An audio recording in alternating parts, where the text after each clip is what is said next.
pe Domnul că El aude și cererea și glasul meu.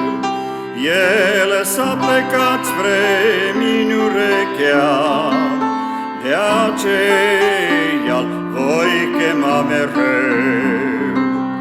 Mă-nfășurasea morții teamă și-a mormântului fior. Eram necazurilor pradă și a mormântului fior. Dar am chemat al Domnului nume și-am zis în strâmtorarea mea: O, Doamne, o, Doamne, mântuiește-mi tot sufletul și viața mea. Dar Domnul-i milostiv și bun și neveci de îndurare-i plin. Pe cei neprihăniți scapă, pe mine m-a scăpat de chin. Întoarce-te, suflete, în odihnă, căci Domnul bine ți-a făcut. Dar Tu mi-ai mântuit-o, Doamne, din moarte sufletul pierdut.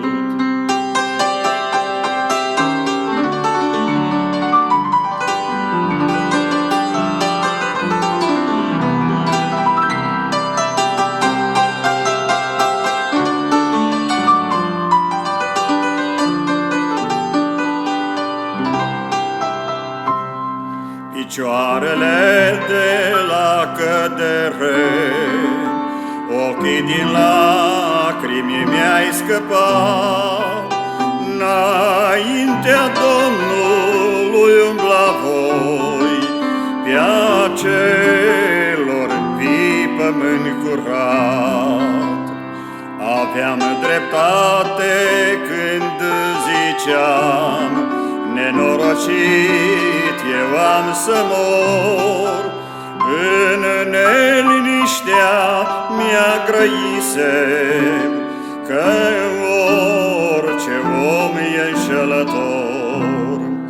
Dar cum voi răsplăti eu, Doamne, ce bine mie mi-ai făcut? Înălțând paharul izbăvirii, chema voi numele plăcut. Împlini voi orice juruință făcută în față la ai săi.